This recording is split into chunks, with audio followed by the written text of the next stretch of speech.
bezebwa mu kibiina gye butambulamu mubagamba tebabitegeera. Bakulembeze ki? Wayogedde ku mwami Bwanika. Straight kubanga wayogedde ku mwami Bwanika.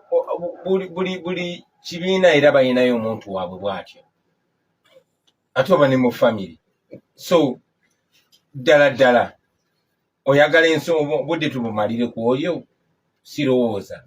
Tuzitukiriza nnyo nti ebitalina amakulu mubireke. Tufokasinge tuleme kwesala speed banange tulina omulimu. Museveni awo watwagala. Ayagala tumalire obudde ku bannaffe ababa baseeredde ate ye nga bw'agenda n'omunyago gwaffe. Yesu bannaffe bakola ensobi, Yesu bannaffe olumu batuuza emabega kati nze ebiseera ebisinga naddala bannaffe naddala gyensibuka bw'oba balwanirira ate olina kukozesa mukono gumu guno ogwokubiri gubeere nga gulwanyisa abo banno ate abagezaako kulwanyisa. So ekyo ki understandinga naye katudde ku bo no omunyazi agenda kuleka. Museveni ali myaka 4 buli kimu akitutte. Embeera eno eriwo kati kubanga kino kirina engeri gye kizibuddemu amaaso era mulaba kirina gye kitwala ng'ekibiina okwongera okunyweza mwami Museveni.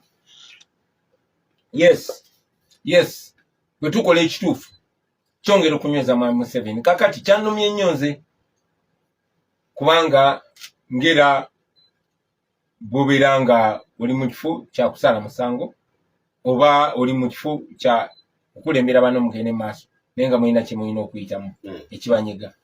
Naye fe okwasa bannaffe nga bagudde mu bukyamu kyakyalenjinze Museveni kuba Museveni bonna babbi asirika busirisi. Museveni atudde ku babbi baje muweezi babbi ba Mike Mukula babbi buli ali mu gavumenti ya Museveni mubbi kubanga buli omu alina kye yabba. Bannabbanja bonna bw'abatabbye mabaati ajja kubba sukali, bw'abatabbye sukali abba ttaka, bw'abatabbye ttaka abeera mutemu, bonna banoonyerezeeko. So enjawulo gye tuleeta kugamba bannange ffe tugobawo ababbi tujje ffe abatali babbi. Okukikakasa otya nga ne munno bw'aba agudde mu nsobi takangavvulwa. Naye ffe kyaffe tukikola mu mukwano naye nga tuyikoza amazima kubanga buli omu tetusobola kugamba nti amazima gaffe gabalansinga bwe kiba kituuse kwono mukola ekituufu naye bwe kituuka kwono temukola kituufu. No, tulina okukola ekituufu. Empuliziganya y'ekibiina kya NUP n'abalala abatwalibwa nti baludda luvuganya mu kibiina ku mbeera eno mulinako ku ngeri gye muwuliziganyamuko okulwanyisa kino. Okulwanyisa ki? Obubbi buno obutandise okuvaayo. Munnange tetwakatandika eyo yebadde enkola yaffe. Ffe tubadde nga tulabisa Museveni kuba kikyamanyi kye tusobola okukola era tukyagenda maaso okukola ekyo. Of course tuwuliziganya ne bannaffe naye era njagala omanye nti tulina mu bannaffe nga batya either nga batya Anita Mongo kyakola zaake bw'onoovaayo n'oyogera amazima naawe ayinza okukikola. So ne babeera mu kutya bwe kutyo. I understand. Ate mulimu ne baasasula n'osanga nga munnammwe naye najja n'atunula mu kamera n'ayogerera ddala ebikyamu ate n'osanga olinga munnange bulijjo obadde olabyanga mu muntu mugezi muntu mwesimbu naye n'olabanga alwana n'amazima agamu awiyuya agazeena mu kifo ky'okugamba obugambi nti kino kikyamu oba kino kituufu kuba kiri clear. Tusobola kubeera in between. Ekikyamu kiba kyamu n'ekituufu kiba kituufu. Amateeka bw'ogagoberera gayinza olumu okufuula ekikyamu obutuufu ne gafuula ekituufu ekikyamu. Era abantu naddala abavuddeko ensonga zino oli ajja kugamba nze kino nakikolera mu mateeka. Ekitegedde n'abalala kijja batwala kityo. Ekibiina ne kivaayo ne kigaa nti mwenna abakoze ensobi muddeeko wabbali mwenenye oba muzeeyo sente. Naye ate etteeka ne ligamba nti yakikoledde mu tteeka. Ekibiina kya NUP nga kikulemberwa mwami Kyagulanyi ne kigamba gwe nkugjeewo ntaddewo ono. Etteeka nga mu kibiina etteeka lye kikugamba kubanga obukulembeze obulina n'abakwetoolodde mukwatiza wamu ne mutwala ensonga mu maaso. Naye ate mu ntebe mwatudde nti tulina kusooka kutuula ne tukola bwetu. Olaba omusajja omugezi omuploto yagamba nti good people don't need laws, but bad people can find their way around any law.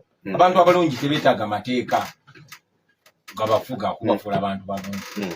Naye ate abantu ababi ne bwe wabawo amateeka basobola okugakuba ekkoona. Kaakati wano waliwo amazima kye gagamba n'abalala gwe kyoyita etteeka naye abo bali mu buyinza abakozesa amateeka. Ne bakozesa amateeka oba ne babaga amateeka aganyigiriza nga makyamu nga tegali mmulu. Tubola eno nsonga ya buntu bulamu ya bwesimbu. Njagala omanye nti yes amateeka gabaawo. Naye ne slave trade kyali muteeka. Slavery was legal. Nga kiri mateeka nga oli ajja omuzungu n'akugula kuba oli muddugavu. Kuba etteeka bwe ligamba. Colonialism lyali teeka, etteeka ne lisibwa nga likiriza omuzungu okujja n'akubba n'akunyagulula. Yensonga lwaki n'amateeka ago tuga. Tulina etteeka wano Republic Order Management Act eryali olobera okubeera abantu abataano nga musinkana nga kuba musango. Ebiteekateeka bingi nnyo ebyekisiru baleeta etteeka eritusaako omusolo ku social media n'ebirala bifaanana bwe bityo. Baleeta n'amateeka agabba nakugambye Museveni tamenya banka. Ajja ne baleeta ekiteekateeka ne bakiisa swi n'alyoka anyagulula abantu. So buli kiyita mu parliament liba lifuuse etteeka. Classified budget neyite liba lifuuse etteeka kuba parliament buli kikola eggwanga olukulu olusalawo buli kye lusalawo liba lifuuse tteeka. So si buli kye basalawo nga babawadde enguzi nga babatiisatiisiza tekiba kituufu. N'olw'ensonga eyo ffe olwabitukkiririzaamu mwami Mpuuga bwe yeesanga mu kabaati bwe katyo twamuwa amagezi alekulire asigaze ekitiibwa kye era n'atusuubiza nti agenda kulekulira. Saali zira kuba saa 24 naye bwe kitaakola bwe kityo ne tuvaayo ne tuwulirako eri eggwanga nti nno kino bwe kiti bwe kyabadde kubanga kyali muki mu public. Singa eri abaga tusooka kutuula tebamujjaaliriza yakubanga kisoboka. Twali tujeeyo mapenduzi bwe baakozesa okujjayo zaake mapenduzi nga ffe twamulonda ogenda kakiiko ako. Naye omuntu mulonda ate n'akozesa amaanyi g'abantu ate okunyigiriza omuntu akikirira abantu zaake oba zaake yali yalabisa nnyo obubbi obuli mu commission. Baakozesa amapenduzi omujjayo. Mapenduzi ng'ekibiina ne tumujjayo Anita Amongo n'amulemezaayo nga ye. So kisobokera ddala Anita Amongo n'agamba Mpuuga tajja kuvaayo. Tekitegeeza nti aba akyakiikirira ffe. Aba takyakiikirira ffe. Kubanga ffe tukozesa obuyinza obwatuweebwa abantu. Evans Abannayuganda bannonda. Era byenkola mbikola mu linnya ly'Abannayuganda kubanga bannonda. Era n'okulonda Honorable Mpuuga okubeera leader of opposition namulonda mu linnya ly'Abannayuganda. Era n'okulonda okumulonda ogenda okubeera commissioner namulonda mu linnya ly'Abannayuganda nkozesa obuyinza obwo Bannayuganda bwe bankwasa.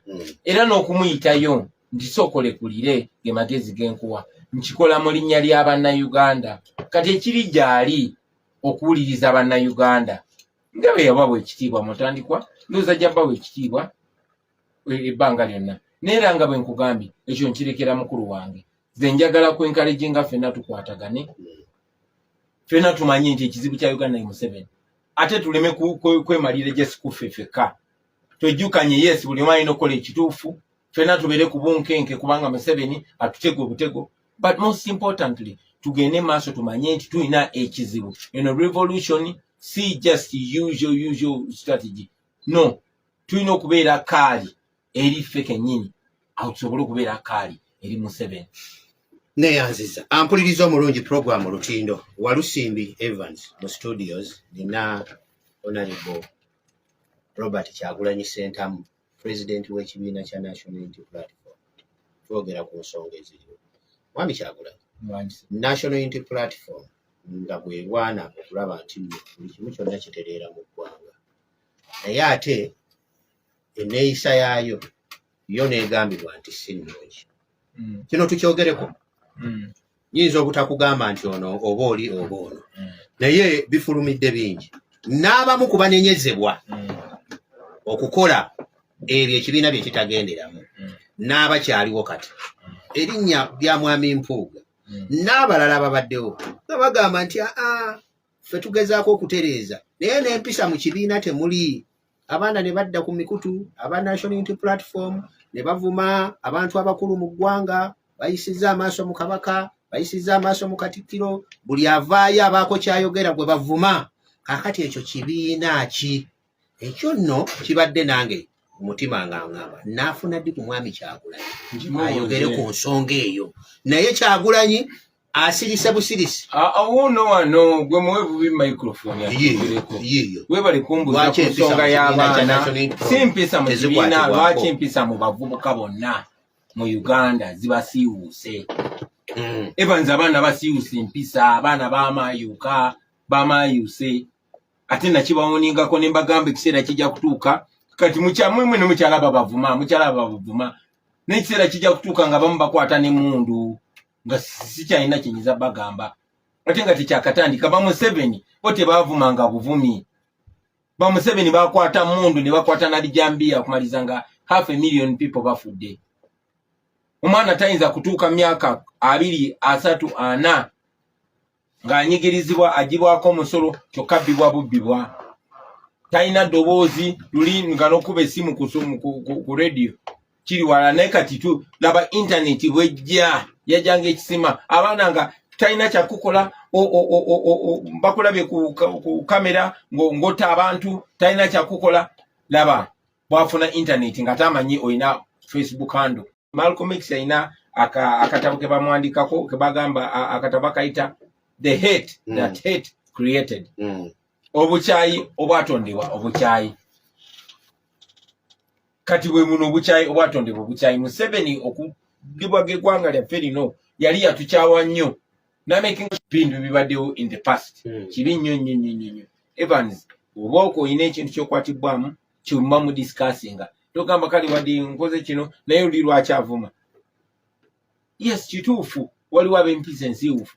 Nze mbeera ye mukulu Makolo Kavuma. Makolo Kavuma, assalamu alaikum. Bagaliza ekisibo ekirungi agambye bwe ndi mpuliriza ntumiddeko ku bantu baffe Beni. Nina omukulu wano kojjaawo Saalongo asinziira mu UK. Naye waliwo n'ambuuziza nti nno mwami Kyagulanyi teyatunyonnyodde bulungi ku lukiiko nga n'obudde tebonnatuddukako. Kituufu ensonga eyo bwe twagiraba amawulire n'enkola okunoonyereza n'enfuna evidence eyo nayita olukiiko olw'abakulu olukiiko lwa kisajja kikulu. Olukiiko olwo lutulamu badepute pulezidenti bange abaana Honorable Mpuuga, Honorable Nambeshe, Honorable Jole Mugisha ne Dr. Zedriga. Ne mu lukiiko olwo nayita n'abakulu mu kibiina Secretary General Mwami Rubongoya ne deputy we Mchala Aisha Kabanda. Mu lukiiko mwalimu omwanika w'ekibiina. Mu lukiiko olwo nayitamu n'abakulembeze ab'enkizo basatu mu kibiina yali mu lukiiko. Ne twavaamu nga mukulu munaffe akkiriza ensobi gye yakola ng'era yeetonze naye era n'aweebwa amagezi okukola ebintu bisatu: okulekulira mu kitiibwa, okuwuzaayo ssente zo, n'okwetondera bannayuganda. Naye oluvannyuma ndowooza bwe yaweebwa amagezi ag'enjawulo n'akyusaamu ate ku kigambo kye. Awo ate omusango ne gubeera nti ffe tetwakoze enkola eyita mateeka. Kituufu tetwayita mateeka mu ntandikwa, twayita mu nkola ya kisajja kikulu. Kati enkola ya kisajja kikulu bwe yagaana kwe kusalawo tuyite mu nkola y'ekibiina. Naye ate era mu nkola y'ekibiina nze engeri gye nnali nti nze nakulidde olukiiko olwa kisajja kikulu olwalowooza nti lumyaliriza naye ate n'alugoba era okusinziira ku kiwandiiko kye okufuna obwenkanya ne ŋŋamba nze kanve mu nsonga eno era yekulembera olukiiko lw'ekibiina. Kati ne tukiza mu mikono egy'ekibiina era ekibiina nga bwe walabye kyamaliriza kuba kyali kimusabye